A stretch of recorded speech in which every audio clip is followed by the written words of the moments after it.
chuku kaina yo. Kaina yo, kaina yo. Arisike kaina yo. Kaina yo, kaina yo. Amara chuku kaina yo. Nimono dua. Here we go. Yeah.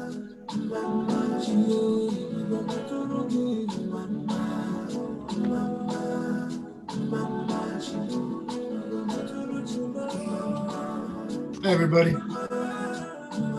Good. Hey, Ben. Welcome. Hey. Shows my notifications here.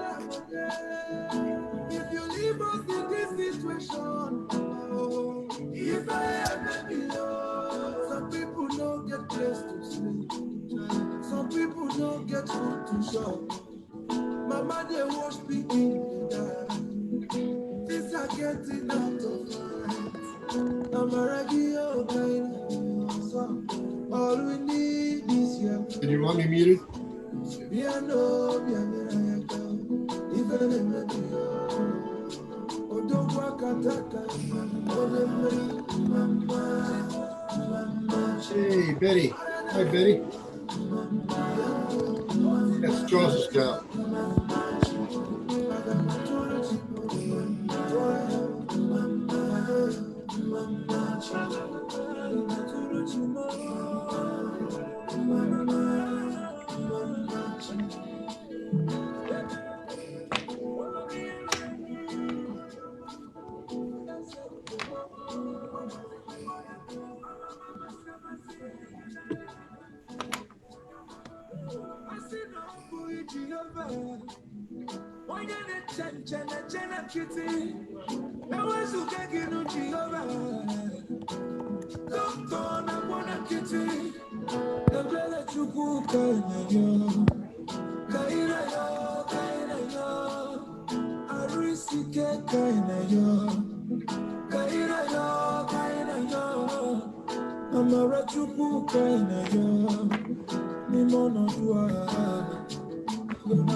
Liberia. I thank God for my life, thank God for my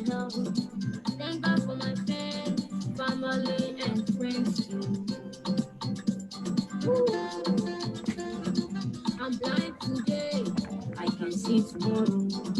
I'm poor today, I'll be rich tomorrow.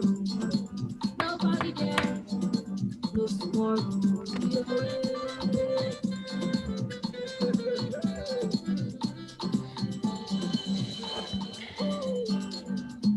the name of the Father, the Son, and the Holy Spirit. All power and glory belongs to you. In the name of the Father, the Son, and the Holy Spirit. All power and glory belongs to you. Ole we became man, and the picture. Ole we became man, and the picture. God is said, and no. Thank God is said. Well, thank you very much. We want to say welcome to our viewers, wherever you're watching us this evening, this morning, or this afternoon. This is Family Connection International on the forum Keeping in Touch, a program where we share life-changing experiences and stay connected. We come to you twice a week, every Friday and Sunday, 6 p.m. Eastern Central Time. We want to say welcome wherever you are viewing us tonight, and we want to take this time. As always, we have Levi and Ben. Levi, how are you doing? Well, I'm wonderfully doing today.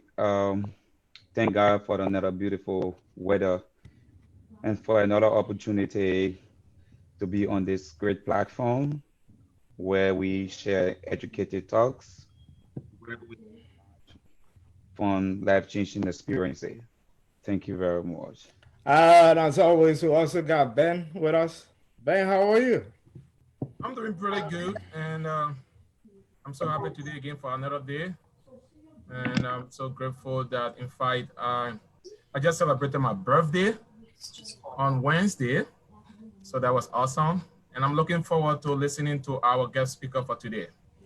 Thank you so much on behalf of the entire crew and Family Connection International. Once again, I want to say happy birthday. I didn't clocking another 1 year to your age. And tonight, we just want to let our viewers know that tonight on our podcast, we are hosting a 15-year member of the Rotary, a Paul Harris Fellow, former Assistant District Governor, past Rotary Club President, a night crew as Trader Joe, CEO of Imaging of New York Incorporated, a multiracial partner husband, a model caregiver, loving father, and a peace activist. To discuss his life-changing experience is no other than Chris McBride. Chris, we want to say welcome tonight, and we are so happy that you accepted our invitation to be here, Chris. And we got a lot to talk about tonight, and we are excited to have you. Maybe you could just start the ball rolling. Maybe, Chris, you could unmute yourself and maybe tell us a little about yourself as we begin this whole discussion tonight. Okay, thank you. Thank you, Paulie, for having me tonight. It's a pleasure to be here. Thank you, Benjamin, for connecting us all, and for the service you're providing for the community through this great broadcast. I met Benjamin. We became friends through Rotary. We bonded at an annual convention and became good friends. Thankful to be here tonight, as I am every day. And so a little bit about me. Long Island, New York, born boy, raised in the Hudson Valley in the great mountains of upstate New York. Settled down with a great little woman and moved to Brooklyn, famous Brooklyn.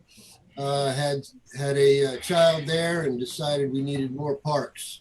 So we packed up and moved out to the shoreline of the great south shore of Long Island to settle down. I made a career for myself in the printing business. Uh, Thanks be to my mentor in New York City, who was such a blessing and delivered me a career one-on-one as a mentorship. I was so thankful for that, and it provided for the opportunity for my blessed wife to stay home with our child for a little while I was out making the bucks and providing. And life went on. In a nutshell, I pursued that industry, the printing business, for about 20 years or so, and I was doing pretty good until, you know, the technological revolution, and then 9/11 happened, and I recognized that I was missing out on what was most important, and that was my own community and what was happening right in my own backyard. I missed my children, and I realized I was disconnected. So I started a business in my own neighborhood. I turned my attic into an office, and I reached out to the Chamber of Commerce, and through in the local public schools, started volunteering and meeting the people that made my community tick.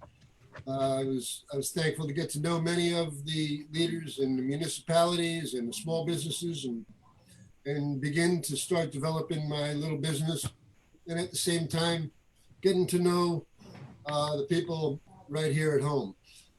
So about that time, one of the fellows at the Chamber of Commerce said, "Chris, you look a little bit like you want something more out of this. I belong to Rotary. Would you like to come for a meeting some night?" And I said, "Yeah, sure. That sounds interesting. You know, we'll tell you all about it." So I went down to the meeting, and I realized this is a group of professional people, family professional type of people who just wanted to give a piece of themselves back to the community, you know, pay it forward all. So fast forward about 10, 15 years in Rotary, I was able to first serve as the guy who would find the speakers, people who wanted to come in and tell us about what they were doing for the community so that we could understand and know how to help them. Rotary is all about helping other organizations to move their cause forward, because we're a strong organization with a big foundation, and we believe in supporting lots of other causes, as well as spearheading causes of our own, of course. And so Rotary's been such a blessing. It changed my life in so many ways. The latest, you know, events between 9/11 through to COVID-19 is been a difficult, challenging time for some, and I feel mostly for our children, who sadly they're an electronic generation, and they're totally exposed to everything that happens.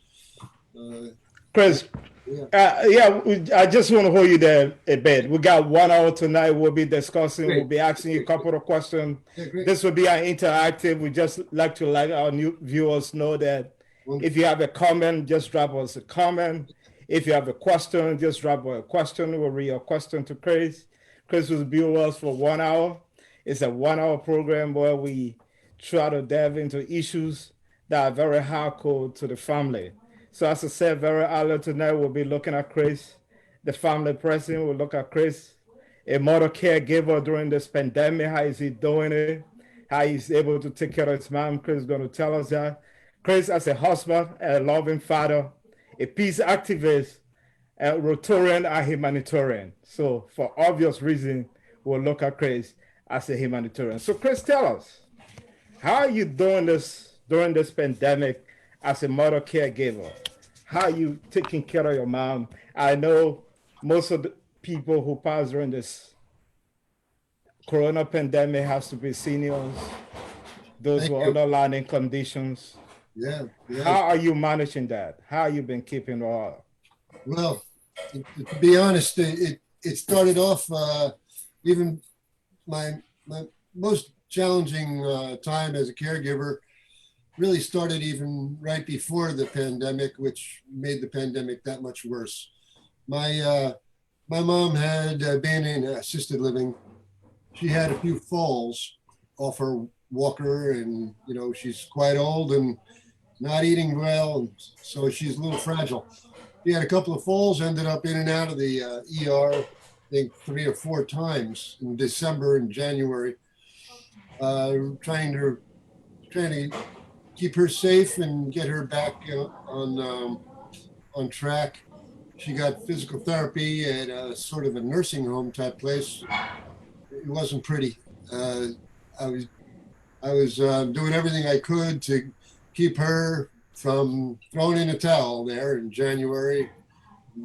Every time I'd see her, she'd just be angry about where she was. But thank God we got through that. And eventually I got her landed in a safe place, which I had a good feeling about. People were very sweet and sensitive. And for everybody listening, if you're choosing a place to take care of your family, it's all about the people.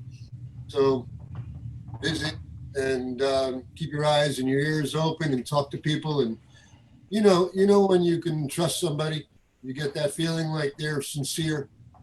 And so we found a place, fortunately. And then again, she had another accident and fell down again. Ended up back in the hospital right before around March 10th or so. She was in bed, and we were being told by the administrators in this hospital, Northwell Health in the North Shore of Long Island, that it was the place they were bringing virus victims to. So best place for her would have been not there. So we got her out of there and back to her apartment. She's in what's called a higher level of assisted living, a memory care unit, because she has medium to advanced dementia. And so she needs a lot of care. But thanks be to God, she got stable, and I was able to bring all her belongings that she's familiar with there and make her feel at home. And then wham, door closed. Was time to lock down, nobody in and nobody out. So that was difficult because I wanted to make sure she was transitioning into her new place okay. But I had to trust in my faith and the people there that she would be treated well.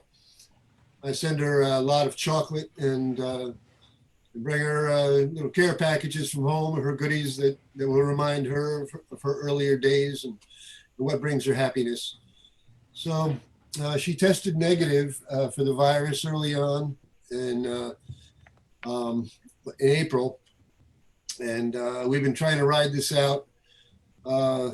Unfortunately, yesterday she tested positive. However, she is asymptomatic.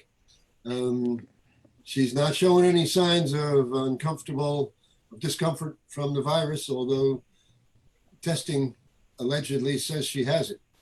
Tell you the truth, speaking to the director of this facility where she is, they said it's really difficult to understand how so many tests could be negative, then positive, then negative again. And then you get an antibody test that says you never had it. Frankly, I don't think the science is perfected yet. And I wonder what will happen, but I am a man of faith, and I'm trusting. And when it's her time, he'll know, and she'll be in his good hands. I know.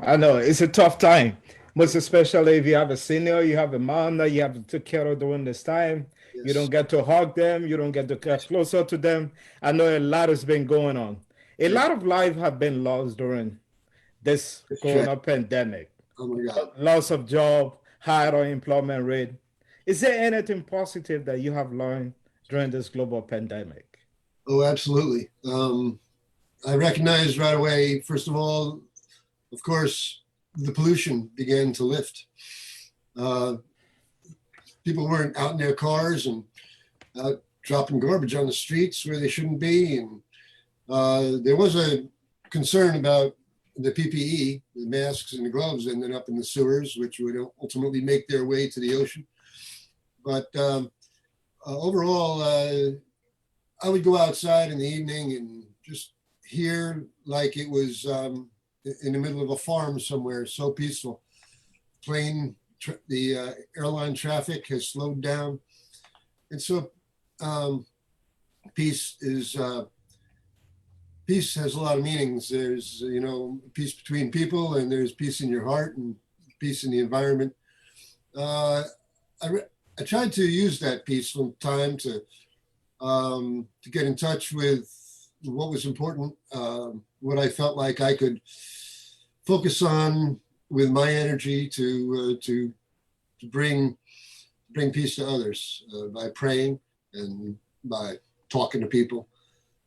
The other thing that I hoped would transcend the virus was that by neighbors not being able to go to work and talking to each other more and connecting safely, of course, that we would take these new connections and these new bonds that we made as neighborhoods and communities and make that last and collaborate more going forward and not let our connections slip away after this is over. Thank you so much, Chris. I'd like to go Aliva. Aliva? This is a guest. No, I think, Aliva, go ahead. Thank you very much. My microphone was kind of me. Oh, Hi, Chris. How you doing? Great. Nice bridge there behind you. It's nice having you on the show. Someone out there will want to know a little more about Chris, the husband, Chris, the family man. Can you tell us a little bit about your family, your wife, your kids, and how they fare during this pandemic? Yeah, sure. It'd be my pleasure. Thank you. So I married, starting before that, my mother and father were civil rights activists, even though they were both raised by somewhat racist families, an Irish family and a German family, but they knew that was wrong. Something in their childhood told them that their parents' way did not have to be their way. And they revolted against society together, both sort of the creative, artsy types back in the 50s. My father was a Navy man.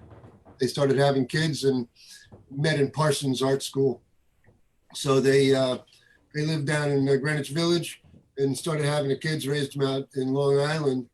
I recall a lot of family arguments over racism. I believe even my grandfather might have been a grand wizard of the KKK or something like that in Hempstead here.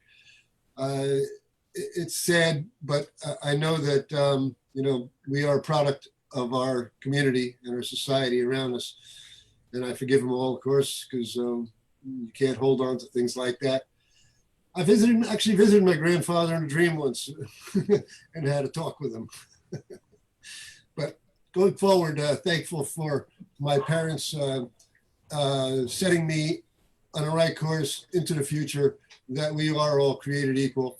I became interested with the African-American community and had some friends in my own town. And when I was old enough to start dating, I had a girlfriend of this and that culture. And of course you can't deny, first of all, that we all are attracted by a certain style or type that is who we are. But I didn't really, when it came to dating, I didn't discriminate. I dated anybody who seemed interesting, and ultimately I settled down with a beautiful woman who is a North Carolinian lineage. Her parents moved up here from North Carolina. My father-in-law is a Baptist minister. He started out in Rhode Island and settled in the Bronx. He and his wife, a librarian for the public school system, worked hard to establish themselves in an affluent community by sacrificing a lot, I'm sure. They raised their children well, all three of them, and sent them all to college. I was blessed to meet their middle child at the conclusion of her college career, and we were smitten by each other. And even though she was in college, we hung in there a little bit and settled down. 1984, we got married and found our first home in Brooklyn on Eastern Parkway. And we were, our marriage was not overwhelmingly accepted. My grandfather said, no grandson of mine is going to marry another race and disown me. My uncle and aunt and cousins abandoned calling me back. But you know what? They're on the wrong side of understanding people. And we all need to come to a realization that we're all cut from the same cloth individually. So well, I told you I visited my grandfather and we had a talk in my dream. My rest of the family, you know, no big loss. They weren't there much to begin with. And thankfully, when I met my beautiful wife, Cheryl, I adopted a huge family that knew how to be together, with family reunions and a lot of gatherings. I was warmly received by the folks in North Carolina and beyond, many family gatherings, and I'm so thankful for my in-laws and all their extended family. So we had children starting in the late 80s and have a 89 and 90 and 98 as our children. We have a 30 and a 21-year-old. 30-year-old son here. He fell in love in college. Boom, all of a sudden I have 3 grandchildren. Good for him. I'm thrilled. My 21-year-old daughter decided to pursue a career in fashion design and went to FIT. Immediately she loved New York City. Last year she moved into Harlem, wanted to begin supporting herself. Got a great job with a big textile company in Midtown. She is driven. I can't say enough about her. So proud of her. She's pursuing her dream, and she's, in light of the current events of the last week, she's very devoted. She's leading the charge for our family down in Manhattan on the marches. I've attended a few protests here in my county in Nassau, and of course my wife is an archivist. She's a graphic artist, she's a fine artist, and she's an activist. So she expresses her feelings about current events and inequalities through her art, which I fully support, and thrilled that she has found a channel to get her message out. We moved to Freeport, I might add, because it's a well-balanced, culturally well-balanced community here, where we live elbow to elbow with a large population of a variety of Latino, Chinese, African American, Jamaican. It's a good place, and you have to be accepting that, you know, we're all the same in order to be happy here. Chris, may I interrupt a little bit? Brother, please. Yeah. The last time America witnessed demonstration from coast to coast was 1968 during the death of Martin Luther King. Yes. What are your thoughts about what Black Americans are saying during this demonstration across America? Well, I would ask you to rephrase that, to ask what are people who are sympathetic to equal rights feeling about this across America. Personally, I don't use the labels black and white. I feel it's divisive. As I stated, we are all the same, as you and I know, and assigning a label is nothing more than being divisive, unless you're trying to describe a dog or a cat, perhaps.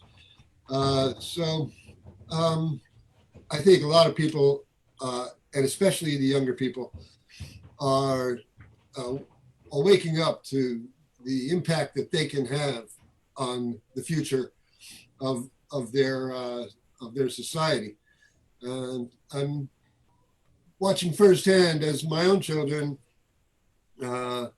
disregard the old way of looking at things and people. The events of recent are world rocking to us whenever they happen.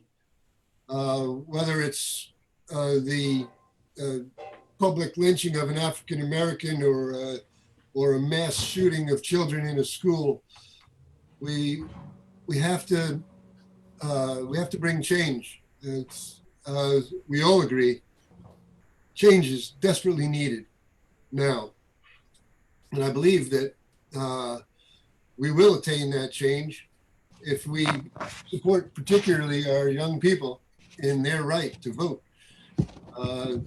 If we hold politicians accountable in the polls, instead of turning out in the 20% and 30% voters, we need to get out there and have everyone voting, at least in a high majority. And that's a matter of engaging our young people in conversations about the authority they have over their future, to me.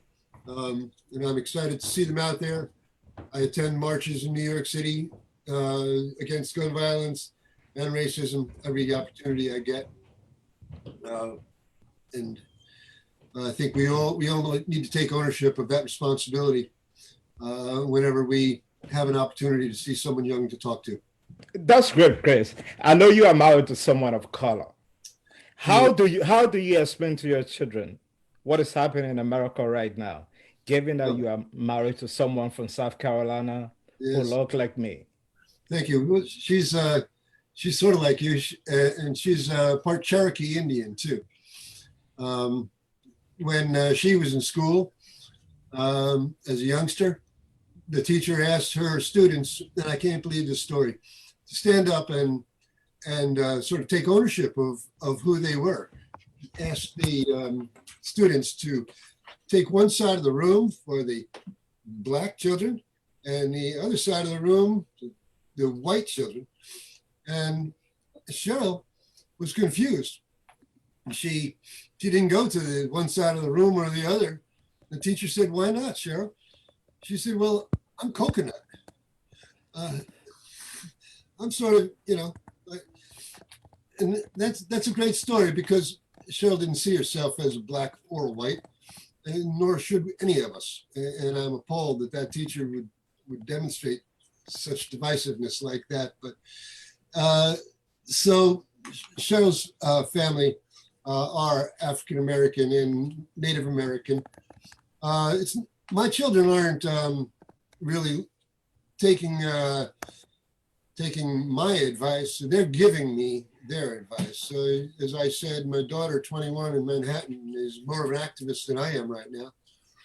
And I went to attend the protest here locally the other day. She said, "Daddy, you don't have to do that for me.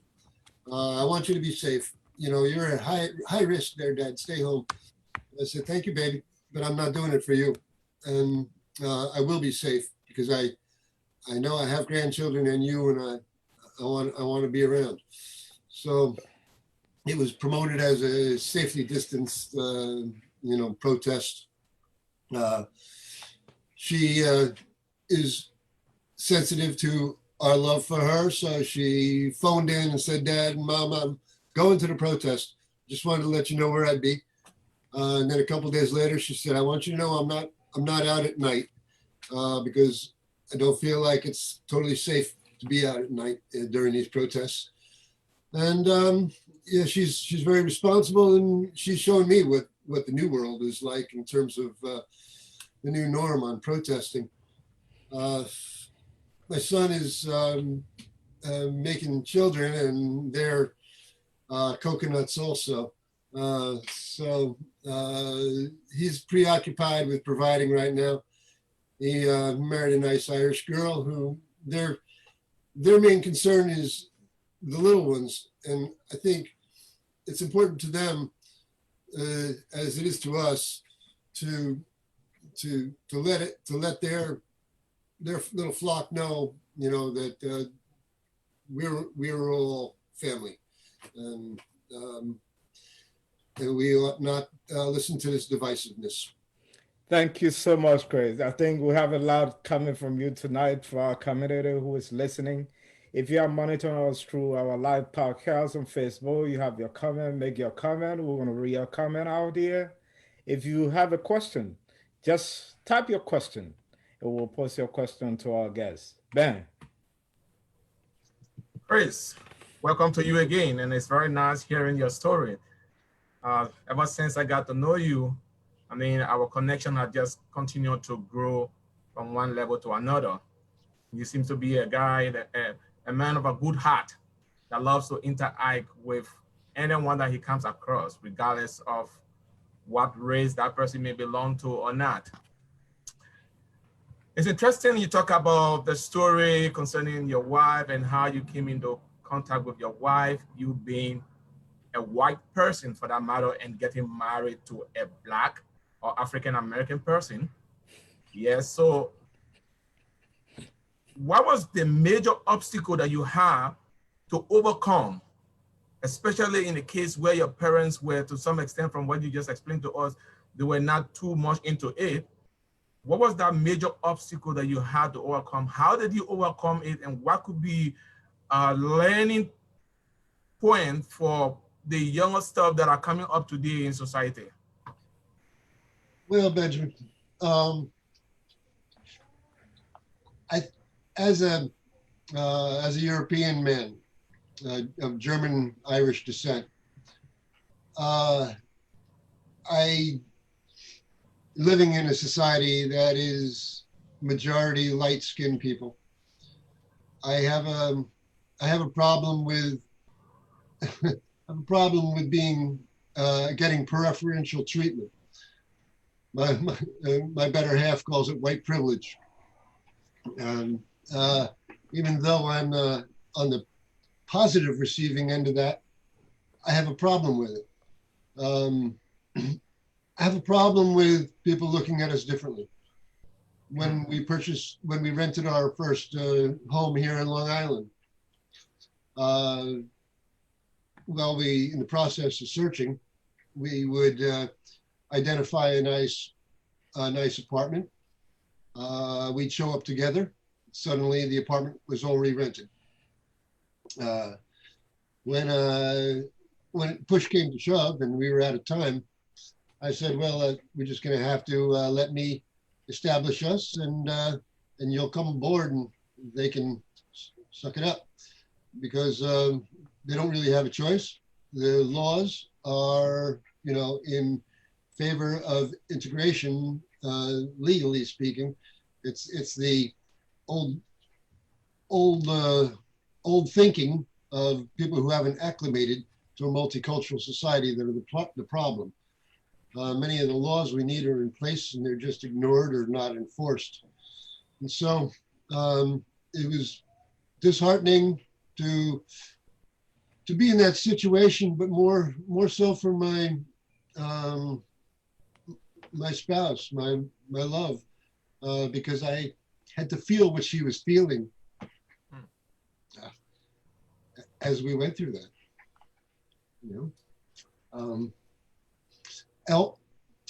She was hesitant to meet my family, of course, as after what I told her about them. On the flip side, my grandmother, the German grandmother, really embraced Cheryl. Well, she was kind of blind, but she did embrace Cheryl, and she put her old thinking aside. Challenges because of race. For me, my biggest challenge is when I see her suffering. Very well said. Very well said. We appreciate that you have to go in depth to give us your side of the story, or how you've experienced it over the years. In fact, since 1984, you got married, and you are still married to that beautiful looking lady that is always by your side that I see you with. That's awesome. Keep on the good work. And it's a very good example for other people that are listening to us in the radio land, regardless of the race. You know, if you love the person and they love you, nothing should stop it. You just continue, because we are all made in the image of God. We are all human beings, you know, and that love should be among us wherever we are at any time. Now, having said that, I would like to take a little jump on something that you are also passionately involved into, that has to do with humanitarian services.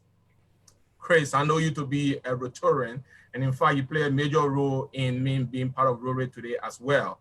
So I highly appreciate that from you. You've been taking care of some projects, both national and international, all around. And I came across this statement that you made, and I would just like to go over it. And it says that Gift of Life International is a cause I stand behind, because saving a child's life is the best way I know to make the world a better place, especially in places where those less likely to get help can have a chance with a little help from us.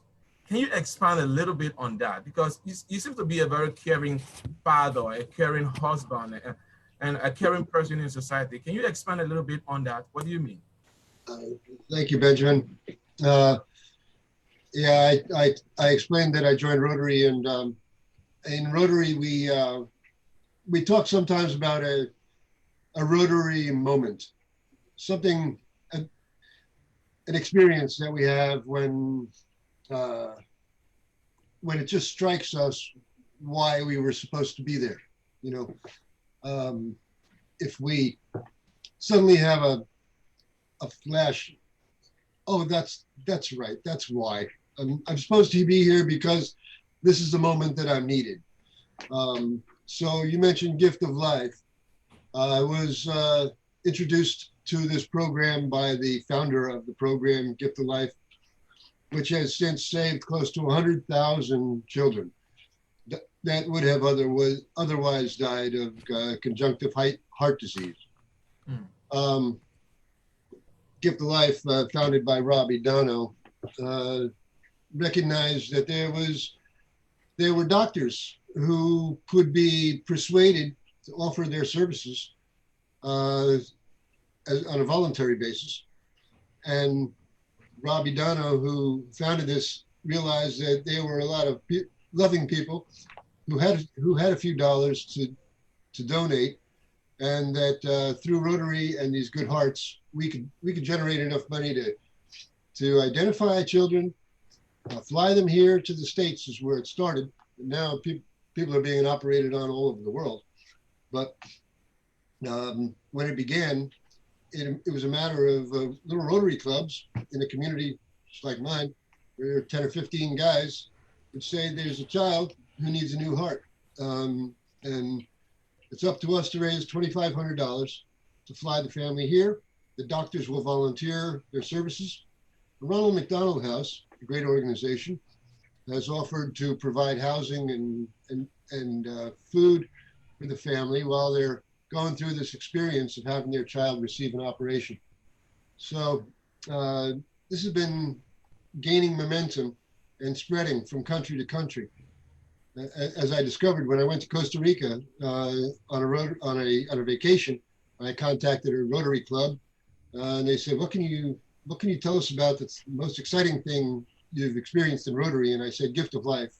They said, "Tell us all about it." And so I shared with them like I have with you, and now, as I said, doctors across borders and all over the world are taking children who need help, all organized by this central nucleus that happened here. Now, I mentioned a Rotary moment. In my life,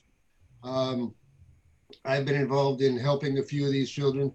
One time there was a family from Haiti, a little child named Wakinli, and he came to the United States for a heart operation. I had volunteered to be their go-to person to get them from Ronald McDonald House over to the hospital and to the hospital and back there. And Cheryl also loves children like I do, so she would sometimes come with me because little McKinley was too small to be operated on. So we first had to feed him and feed him and feed him, try and pack him up with some good food so that he could put on weight and be strong enough to have this operation. So one day I was, the first day, I was on my way to pick up McKinley and his mother, fighting traffic on a Friday through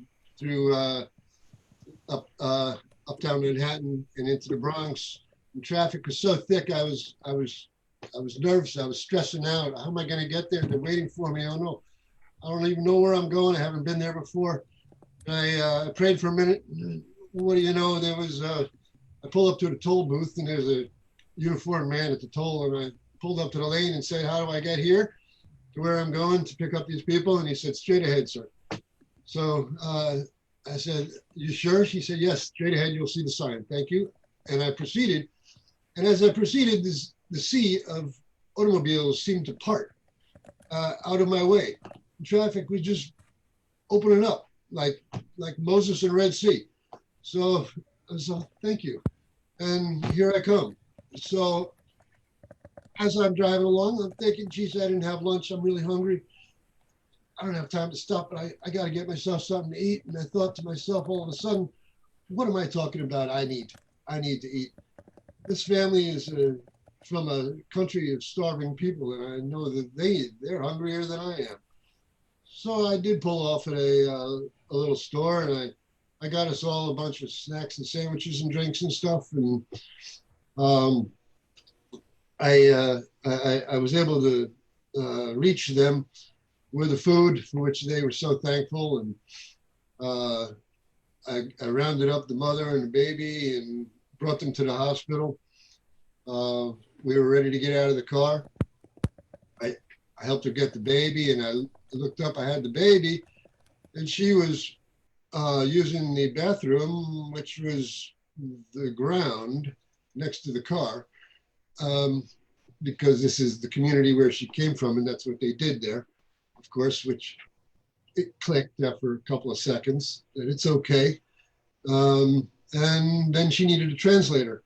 So I came into the hospital with them and assisted with identifying who would be caring for them. The whole day was just Nice. breathtaking. It was a busy day for you. The whole day was a lot of things that you have to put together. Revelation to after get through another. what needed to be done.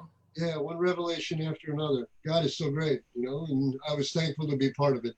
I felt like I was the hands God was using to help these folks. Amen. Amen for that. That clearly shows how kind-hearted you are, because you want to see the kids, the children, to have a better life. So you do all the best that you can to make sure that they are successful. Thank you so much for what you're doing, Chris, and we appreciate that input from you. Hey, Fasai, do you have anything from your end there? Fasai, you need to unmute yourself. Thank you so much, Chris. You're doing a lot for us tonight. As Ben rightly said, I think on your profile we found out that you are Paul Harris Fellow, and those are individuals that donate to humanity. Yes. I saw on your social media page you are fundraising for a heavy-duty printer and a generator to help Ugandan students with remote emergency learning. Can you tell us a little about that project? And why Africa? Why Uganda? Yeah, thank you. Well, again, you know, I left that to my destiny. When I was a child, I was fascinated with the country of Africa and the beauty of it, its animals, the nature, particularly Madagascar, for some reason. But when I joined Rotary, I met a young man named Komakesh Charles from Uganda, because he was a recipient of an education through an organization called the United Children of Conflict Education Fund, or UCCEF. They were sponsoring education for victims who were abducted into the army and were able to escape being essentially slave warriors this young man who was connected to our club by this nice organization. He was starting school very late, as a late teenager. He was starting primary school. He and I began to develop a pen pal type thing, and exchange. I could tell how passionate he was about his education, and I'm passionate about educating people. So when the organization wasn't able to help him continue to fulfill his dream completely, my wife and I stepped in to chip in a few $100 here and there to see to it that his full dream was accomplished. And that is to be an international accountant. Well, this good education he received contributed to him becoming a professional in the Kampala Electric Company. And he had previously expressed to me, he said, "Dad," he calls me Dad, "I'm so thankful for the help you've given me in my education, but I have to tell you something. I feel like I need a father, someone to talk to as a mentor, someone to guide me." And I said, "You can ask me anything you want, and I'll do my best to be your father from 8,000 miles away as I can be." So I just offered to be that guy that he could talk to.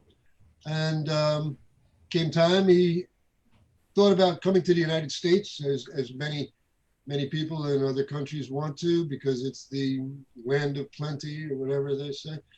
And I offered to assist him in every way I could to fulfill his desires, and went to the immigration, but they said no. And I thought, Charles, I said to him, "You've been particularly blessed by this education, and you got a good heart. Don't you think that you could pay it forward and be a blessing to some other young people there in the community by the gift that you've received?" And he thought and prayed on that, and agreed, and came back to me and said, "Dad, I'm going to start a school. I'm starting a school in the place where I was born, in Gulu." There were no schools then. We had a stick in a place in the sand to draw. So I said, "Well, that would be amazing, Charles." And lo and behold, in a matter of 10 years less, he's built 7 or 8 school buildings. He's dug a borehole for water. He's recruited a community to get behind him, teachers, administrators. And now I'm actively, assisting Charles in providing the infrastructure the school needs, such as, sanitation, which it does not yet have, and electricity, which it yet does not have, but it has clean water. And it has an awful lot of young children who are just dreaming about, attaining what he was able to. And now, instead of me helping, it's him. Instead of calling it paying it forward, he calls it playing it forward.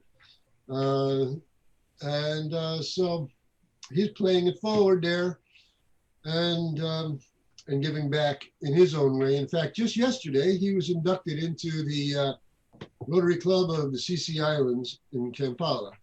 Okay.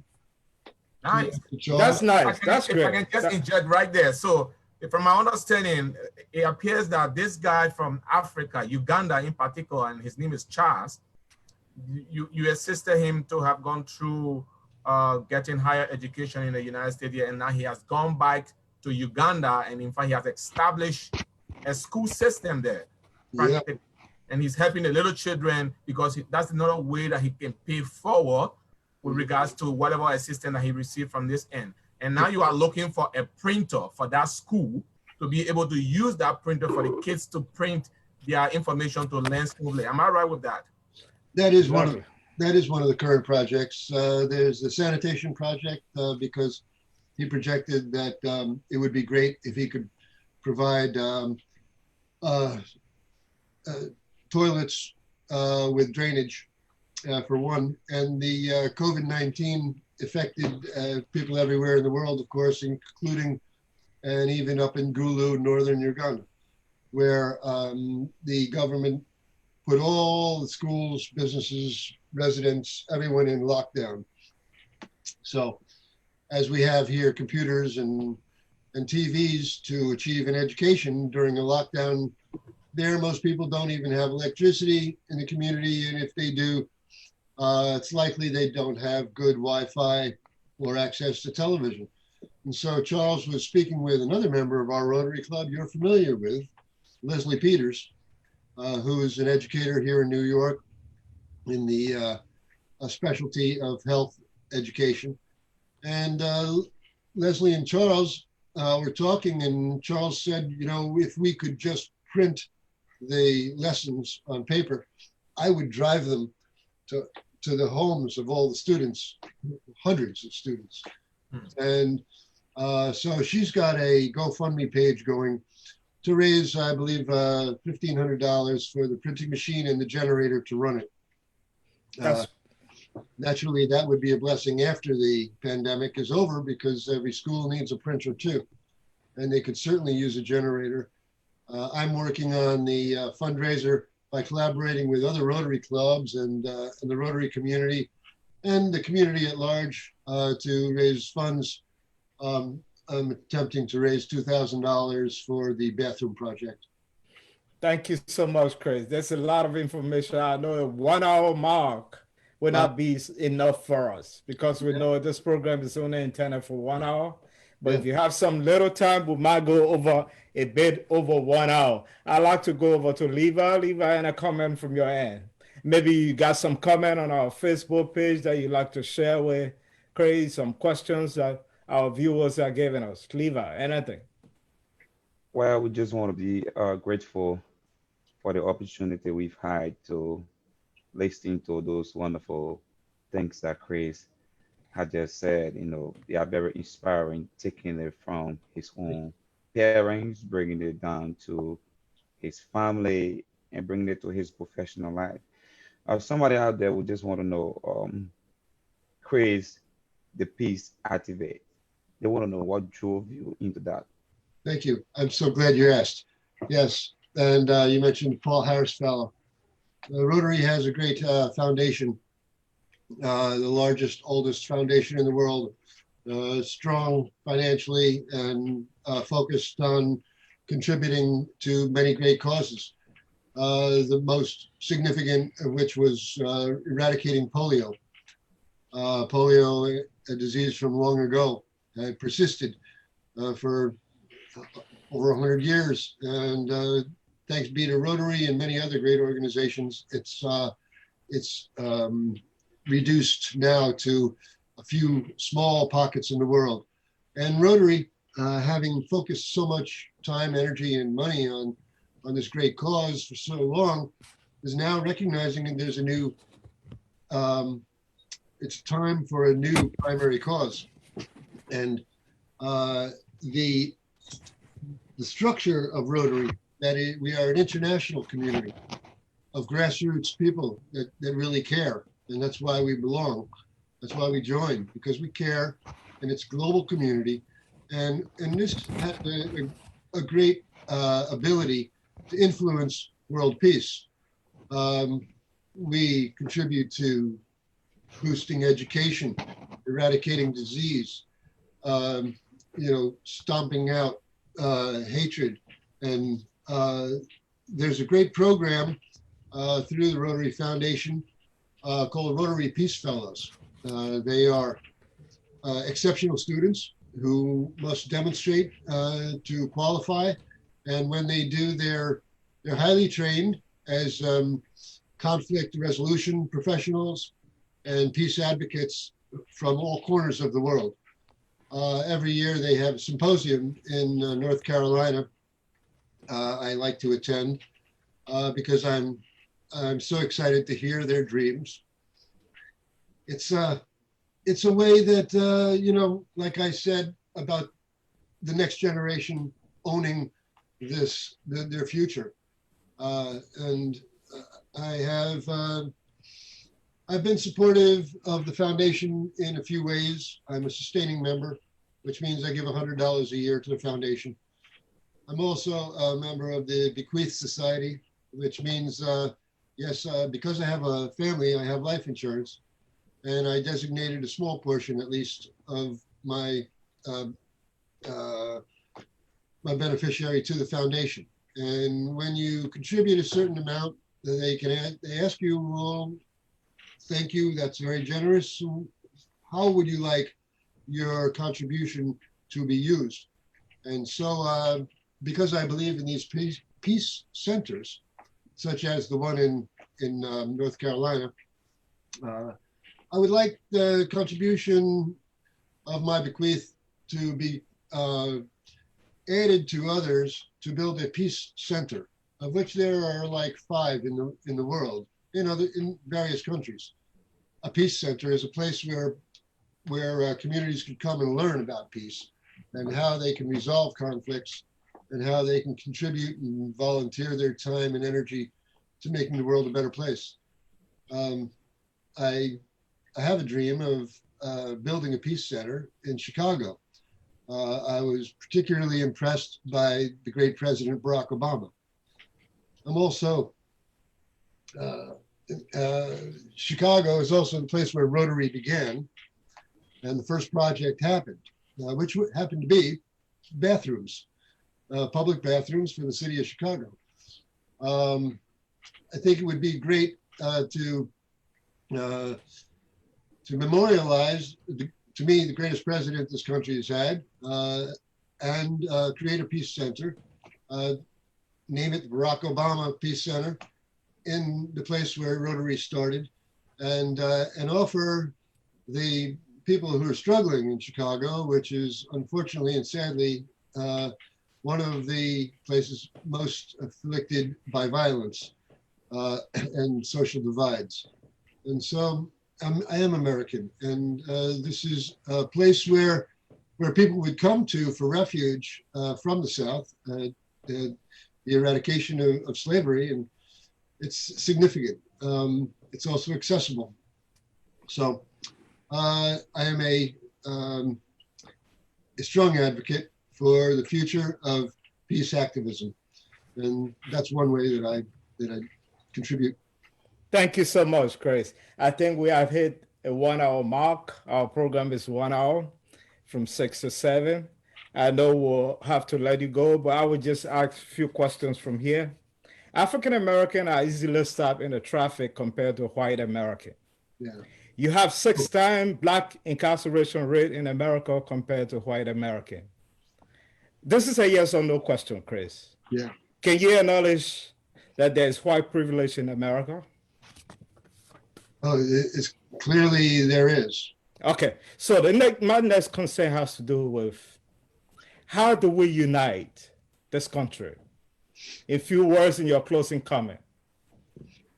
There are organizations with deep roots in our country that keep the gates for the greedy. The NRA, the police fraternity, and other major corporations which protect their old money and their old values. We have to elect and hold responsible individuals who we know will represent us. There's opportunities right here in on your own block to contribute to bring harmony to our communities, just by talking to people who, might not suspect that you would want to talk to them. Whether it's an elder or someone of another nationality or religion.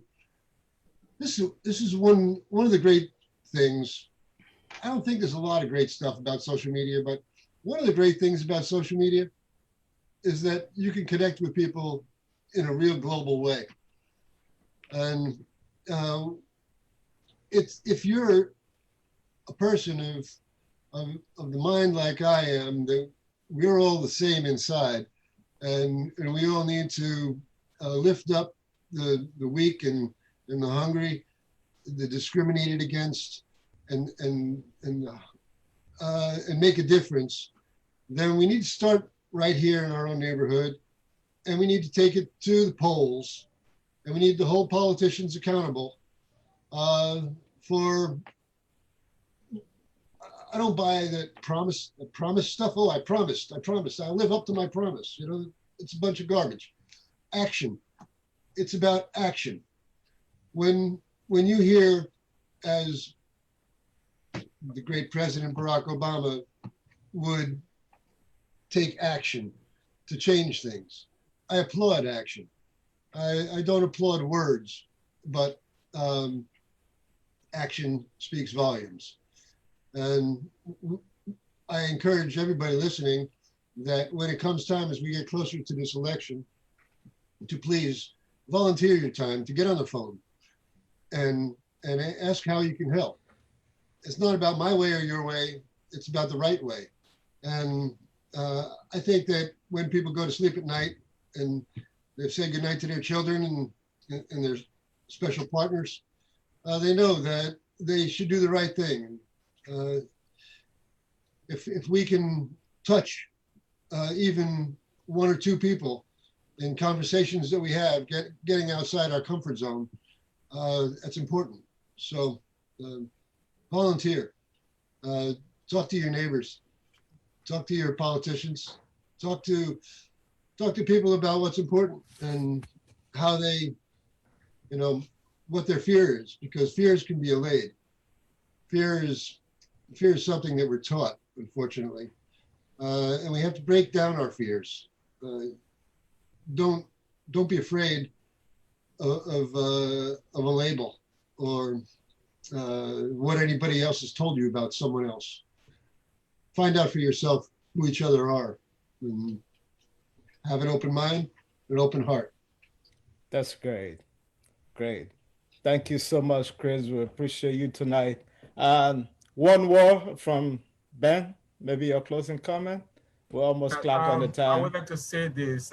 We have a friend on this forum that is connected with Chris. I will let maybe the person might have a word or two to say, who is Melissa. Melissa, are you hearing us? If you are hearing us, can you unmute yourself and maybe you have a comment to make just before we come to the close of this discussion tonight? She's muted. Her microphone is muted. Yeah, she got to unmute from her end. We cannot do it from, yeah. Melissa, are you there? All right. Melissa seems not to respond. Okay. Well, I want to just say thank you so much, Chris, for your time. Out of the busy schedule that you have, you made it possible to be on the forum with us tonight. And this forum is non-political. We just discuss family issues and our experiences and how we can encourage the general population and try as much as possible to keep connected with family members, friends, and organizations. So we appreciate you taking your time to have come up on this forum tonight to discuss with us. I appreciate it. I give it back to you there, man. Yeah, Levi, a parting comment. Anything short from you? Are you okay? Well, again, it's a pleasure to be here and listening to the beautiful stories Chris gave us, you know, especially with your life experience. And I think that for those of you out there, this is the Family Connection International, and this is the program Keep It in Touch, the program where we connect with family and we share our thoughts and we share our experiences. It was a good thing hearing from Chris, telling us about his experience, how he himself was discriminated against, his family, his kids, and the rest of the world is still going through that same thing. So if you got any story of such and you want to be a part of this program to come and help people to feel a part of the society, this is the place for you. Thank you very much. So back to you. Happy back anytime. Thanks. Thank you so much. One thing that is true, America is a great country. Is it true that all men are created equal before the Lord in America? That's a question to think about. Yeah. We want to say thank you so much, Chris, for being here tonight. On behalf of the entire panel, Levi, Ben. Levi in New York and Ben in Arizona. And Chris joining us from where? Is it Long Island? Yeah, Freeport. Okay. Freeport. We appreciate you. We want to say good night to all our viewers. It was a great time having you all tonight. Thank you so much for being here. I'm honored. Good night. Bye. Good night. Bye.